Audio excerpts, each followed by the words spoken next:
Sí, perdón, no sabía cómo oyera mi voz. Bueno, pero amén. Eh, Señor Jesús, dos puntos que al estar oyendo su compartir, quisiera ampliar un poquito, ¿no? No quiero contradecir lo que dice el hermano, sino ampliar. Por ejemplo, este asunto de la cruz son ambas experiencias. O Ujú. sea, eh, nosotros debemos tener la visión de que la cruz es la voluntad de Dios. Sí, El Señor oró porque es la experiencia más difícil de nuestra vida del alma, ¿no? Si es posible, pase de mí esta copa, pero Ujú. no se haga mi voluntad. Sí. Y él de Galilea fue a Jerusalén con la visión que necesitaba pasar por ese proceso. Ujú. Entonces había una visión, ¿sí? Pero sí necesitaba que alguien lo traicionara, necesitaba que los fariseos incitaran a que él fuera a la cruz y necesitaba de los romanos. Cuando lo fueron a apresar, eh, aunque él les mostró que era el gran yo soy, ¿sí? Nosotros si tuviéramos ese poder, pues culminaríamos a las personas, a nuestros hermanos, ¿no?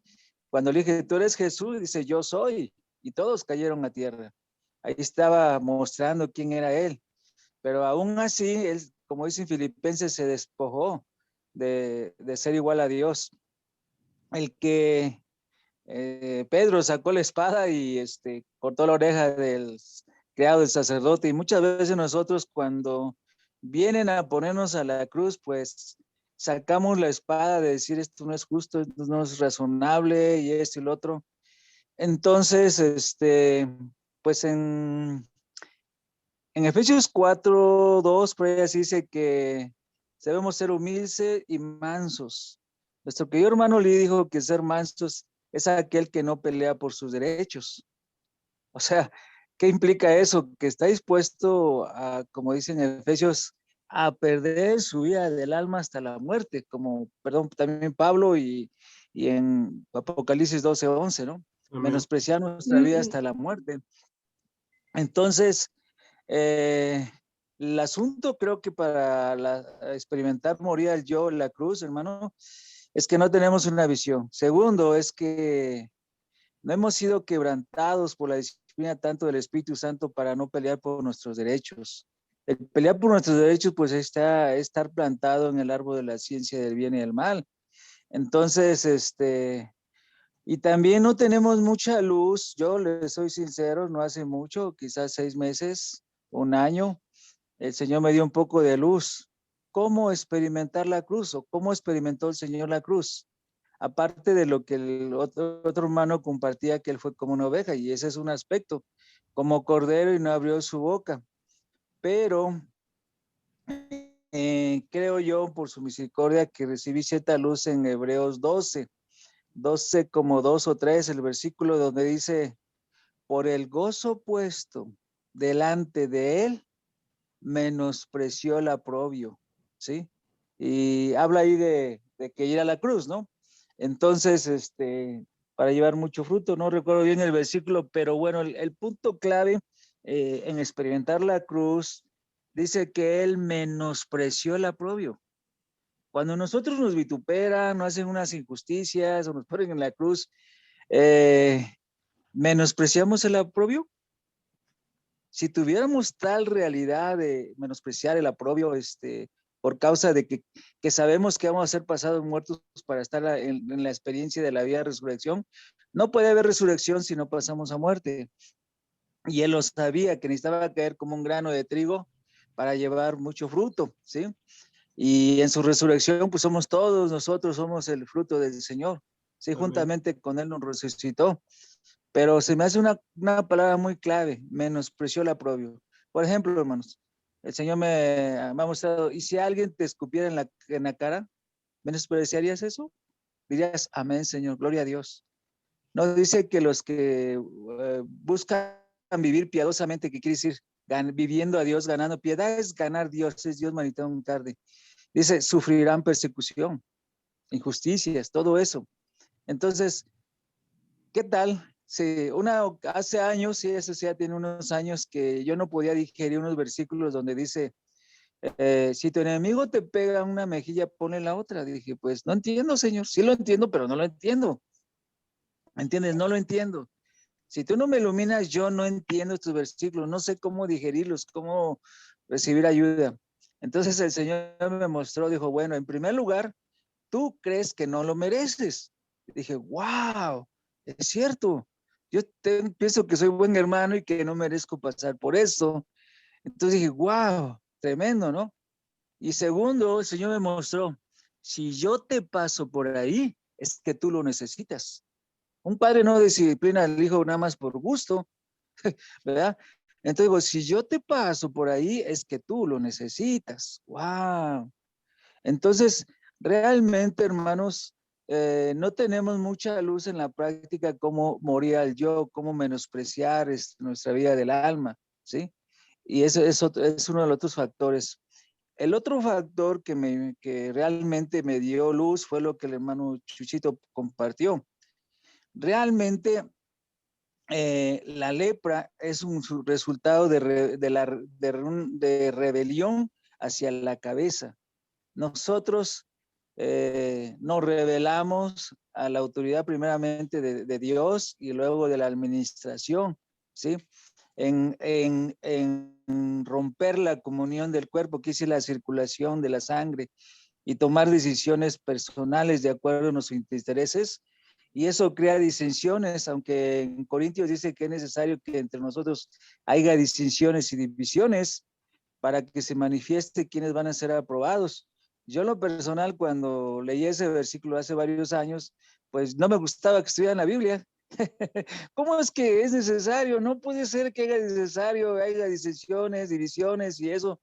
No puede ser, no lo podía aceptar, pero pues el Señor dice para que se manifieste quién van a ser aprobados. El hermano le dice que cada situación de eso es como una sacudida de un árbol para que se caiga algo que no debe estar ahí. Entonces, realmente, hermanos, este asunto de la lepra no es una cosa pequeña. Que Dios me cura, no voy a decir el nombre, ¿no? Pero hay una familia que, según mi consideración y discernimiento espiritual, y pues se llenó digamos, fue desarraigada de la iglesia. Porque como dijo nuestro hermano Chucho, los hijos de esta familia, por decirlo así, para no ser más tan específico, siempre estuvieron un pie con el mundo y un pie en la iglesia, siempre estuvieron, y no sé qué pasó ahí, si el ser tan condescendiente de estos padres ofendió a Dios o hubo algo más, no lo sé, pero el caso es que toda esa familia, es, mi consideración, que espero estar equivocado, ya no hay esperanza. Toda esa familia va a ser desarraigada.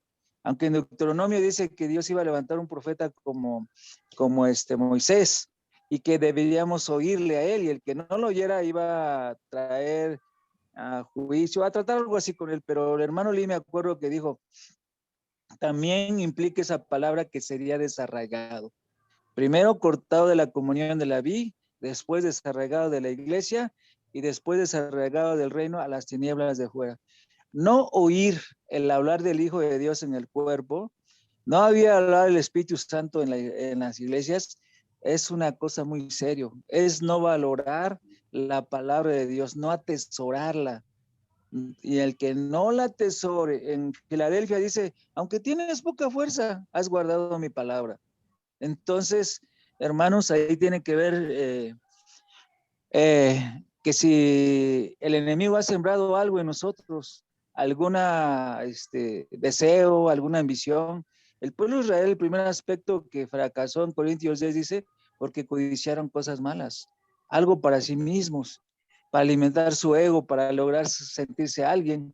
Entonces, aún la rebelión de Coré dijo, pues no nomás Dios ha hablado nada más a través de Aarón y Moisés, pues también de nosotros, pues sí, pero no tenías no, Dios no te da la función que tenía Moisés.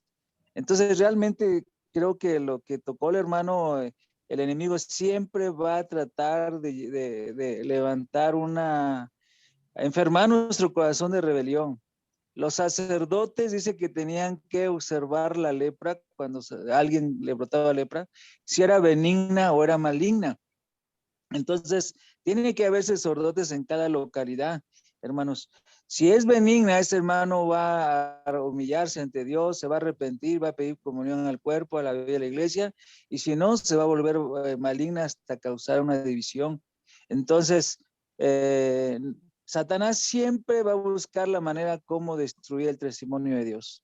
Entonces, necesitamos la manera, estaba leyendo una nota ayer, que la manera de trabajar en los intereses de Dios, ¿sí? O luchar, dice, mi trabajo en el Señor no es en vano, dice el apóstol, es laborando la palabra, es orando, es cantando, es reuniéndonos, llenándonos del Espíritu, es pastoreando, amando a los hermanos, todo ese asunto. Entonces, realmente, hermanos, pues no creamos que no estamos expuestos, ¿sí? Perdón, hay otra iglesia en esta área que yo tampoco veo que haya ya esperanza. El germen de como dijo el hermano, uno de los aspectos que destruyó la iglesia en primer lugar fue la religión judía, la filosofía griega, luego la iglesia se casó con el mundo, pero el cuarto aspecto es la ambición de los líderes. Cuando hay una ambición en su corazón, ese es el cuarto aspecto que a través de todos los siglos, dijo el hermano, ha dañado las iglesias. Entonces, hermanos, pues yo nomás quisiera completar esos dos puntos, ¿verdad? En cuanto al viejo hombre, pues también el Señor dice ahí que si van a la nota del versículo 22, dice que de la pasada manera de vivir, dice, es vivir como los gentiles. El versículo nos regresa al versículo 17, que ya no andemos en la vanidad de nuestra mente, como los gentiles. Es vivir como un pagano, como uno que no tiene temor de Dios. Ese es el otro aspecto ahí. Para despojarse del viejo hombre necesitamos tener un temor de Dios, necesitamos no tener entendimiento entenebrecido, saber que somos miembros del cuerpo y que las riquezas de Dios, dice en Efesios, que las depositó en los santos, en luz. Entonces, hermanos, pues es maravilloso que Dios esté hablando y esta comunión que ustedes están teniendo, pues es muy rica y necesitamos a oír y atender lo que cada hermano, Dios nos habla a través de cada hermano para que realmente ya no estemos en nuestro yo siendo uno con el enemigo, ¿no? Sino ser uno con el Espíritu de Dios, con el deseo de Dios. ¿Sí me escucharon, perdón, hermanos? Sí, sí, amén. Sí, Pues se amén, escuchó, santos. amén. Perdón, Amén. pues, Sí, amén. pues esa es mi pequeña porción que puedo darles porque, para no alargarme más, ahí está bien, amén.